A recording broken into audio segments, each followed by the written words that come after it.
नमस्कार, मैं रवीश कुमार। मस्क को राष्ट्रपति ट्रंप अमेरिका से निकाल देंगे। सरकार से कितनी सब्सिडी मिली है उसका भी हिसाब निकालेंगे।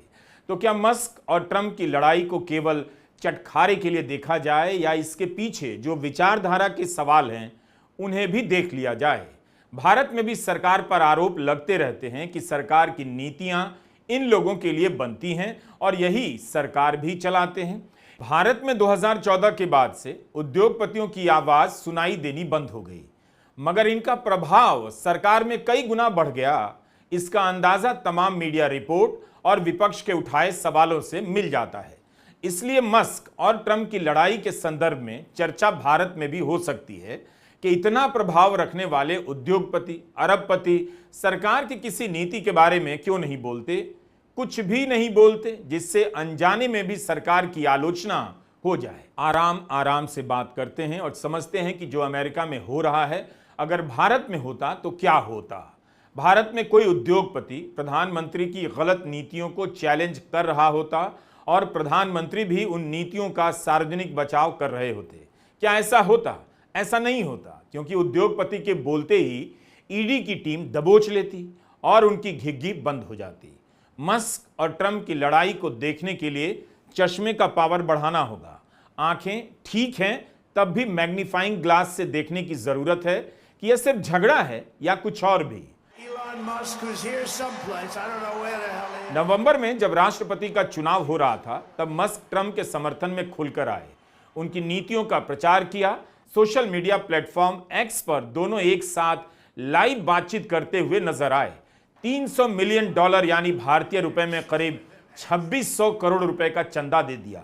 मस्क केवल पैसा नहीं दे रहे थे बल्कि ट्रंप की राजनीति का समर्थन कर रहे थे। एक्स के मालिक मस्क ट्रंप के लिए लगता है एक्स होने जा रहे हैं।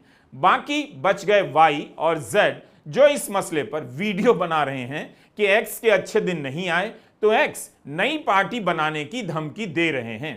एक चीज का ध्यान रखना चाहिए, मस्क विशुद्ध अरबपति और बिजनेसमैन हैं।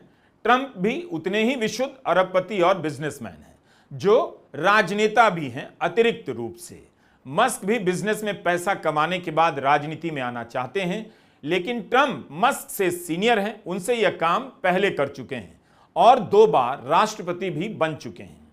ट्रंप का कारोबार काफी बड़ा है, रियल एस्टेट से लेकर होटल तक पता नहीं क्या क्या। अब मस्क धमकी दे रहे हैं कि वे अगले चुनाव में तीसरी पार्टी बना लेंगे। दुनिया भर में जिनके पास भी पैसा है वो अब पार्टी बना रहे हैं। भारत में भी लोग नई पार्टी बनाकर सपने बेचते हैं, लेकिन भारत में किसी अरबपति की औकात नहीं कि वह नई राजनीतिक पार्टी बनाने की बात खुलेआम कर दे। तो यह लड़ाई 2 राजनीतिक दलों या 2 राजनेताओं में नहीं हो रही, 2 उद्योगपतियों में हो रही है जो राजनीति को अपनी जेब में रखना चाहते हैं। इतना बताना जरूरी था ताकि हम और आप मस्क और ट्रंप के भीतर बिजनेसमैन और राजनीतिक महत्वाकांक्षा को ठीक से पहचान लें। बताइए, मस्क के पास क्या नहीं है? बिल्डिंगें हैं, गाड़ी है, कार की कंपनी है, अंतरिक्ष में यान भेजने का सामान है, बंगला है, पैसा है। उसके बाद भी ट्रंप ने कह दिया लगता है इनको अमेरिका से बाहर निकलवाना पड़ेगा। होगा कुछ नहीं, लेकिन इतनी बहस तो हो गई। ट्रंप ने मस्क को लेकर जो दूसरी बातें कही हैं वो बहुत जरूरी है। कौन सी बात? सब्सिडी वाली बात। ट्रंप कहते हैं इलॉन मस्क को संभवतः इतिहास में किसी से भी ज्यादा सब्सिडी मिली होगी। अगर यह सब्सिडी उन्हें नहीं मिलती तो अपनी दुकान बंद कर दक्षिण अफ्रीका अपने घर लौट जाना पड़ता। ना तो कोई रॉकेट छोड़ पाते, ना उपग्रह, ना इलेक्ट्रिक कार का निर्माण कर पाते, सब बंद हो जाता और हमारे देश का काफी सारा पैसा भी बच जाता। लगता है हमें इन सब का हिसाब लगाना होगा। काफी सारा पैसा बचाने की जरूरत है। मस्क ने भी तुनक कर जवाब दे दिया कि सारी सब्सिडी बंद कर दीजिए, लेकिन यह कोई जवाब हुआ नहीं। मस्क को मस्क बनने में अमेरिका की सब्सिडी की कितनी भूमिका है यह तो आपको जानना ही चाहिए। सभी उद्योगपतियों के बारे में जानना चाहिए, भारत के उद्योगपतियों के बारे में भी जानना चाहिए। अगर यह हिसाब ट्रंप और मस्क के झगड़े में निकलकर आ जाए तो सबके लिए बेहतर होगा। क्यों नासा को कमजोर कर एक प्राइवेट सेक्टर को अवसर प्रदान किया गया पता चल जाएगा। मस्क को कितनी सब्सिडी मिली है अगर इसका हिसाब निकलेगा तो बाकियों का भी निकलेगा।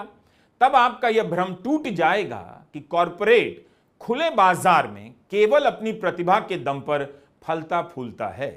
आपको जानना चाहिए कि कॉरपोरेट के बहुत सारे हीरो की दुकान आप जनता के पैसे की सब्सिडी से चलती है, बस आप जनता को पता नहीं चलता। 2 जुलाई के भास्कर की हेडलाइन पढ़िए तो, नौकरी पाओ नगद ले जाओ। इसके अनुसार अब कोई कंपनी नौकरी देगी तो सरकार 15,000 रुपया आपके खाते में डालेगी, आपके खाते में नहीं, दरअसल ईपीएफओ को देगी। इस योजना का नाम है एम्प्लॉयमेंट लिंक्ड इंसेंटिव। सरकार ने 2019 में कॉरपोरेट टैक्स कम किया कि कॉरपोरेट नौकरी देगा। 2025 में सरकार कॉरपोरेट नौकरी दे, इसलिए 1 लाख करोड़ रुपया कॉरपोरेट का बचा रही है और उसकी तरफ से खुद ईपीएफओ में रकम जमा कराएगी। तो ये गेम है। इस स्कीम से पता चलता है कि 10-12 हजार की नौकरी की बात हो रही है। इस वेतन में आप नौकरी का सुख हासिल कर लेंगे? पूछ रहा हूं इंडिया के यूथों, जरा बोलो तो। कॉरपोरेट को टैक्स छूट से लाखों का मुनाफा, किसके नाम पर? नौकरी के नाम पर। अब नौकरी के नाम पर कॉरपोरेट को फिर से 1 लाख करोड़ की सब्सिडी। इसी तरह की बहस अमेरिका में हो रही है। ट्रंप ने जनता से कहा था कि वे कंपनियों के मुनाफे के लिए अमेरिका की सेना को दूसरे देश की जमीन पर युद्ध लड़ने के लिए नहीं भेजेंगे। उनकी सरकार की नीतियां कॉरपोरेट के हिसाब से नहीं बनेंगी। अमेरिका की जनता को काम मिले, इसीलिए अवैध प्रवासियों को निकाला जाएगा जो कम दरों पर काम करते हैं और मजदूरी का रेट गिरा देते हैं। इससे अमेरिका के लोगों की कमाई भी कम हो जाती है। यह हिसाब समझाया। इसमें भी अब ट्रंप ने कई तरह की रियायतें दे दी हैं। बड़े किसानों के दबाव में मैक्सिको के प्रवासी मजदूरों को काम करने की छूट दे दी गई है और अन्य सेक्टरों में भी कुछ शर्तों के साथ अनुमति दी जा रही है। क्योंकि सस्ता लेबर मिलता है तो कंपनियों का मुनाफा थोड़ा बड़ा तो हो जाता है। तो किसके फायदे के लिए यह सब किया? जिनके खिलाफ लड़ने का वादा करके आए थे। यानी जहां तक बड़े घरानों को तकलीफ ना हो, वहां तक ट्रंप अपनी राजनीति से पीछे हटते जा रहे हैं। यह कहानी बताती है कि आप कॉरपोरेट के खिलाफ भाषण दे सकते हैं मगर उससे लड़ नहीं सकते।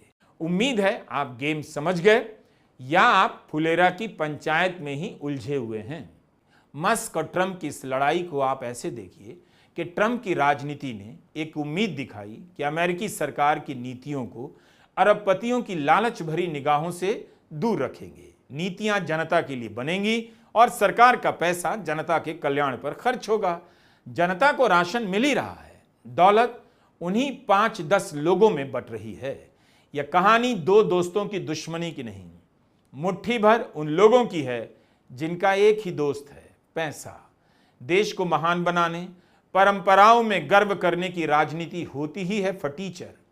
इस राजनीति में गरीबों को भटकाने के लिए बड़ी बड़ी बातें की जाती हैं और फायदा बड़े बड़े लोगों को पहुंचाया जाता है।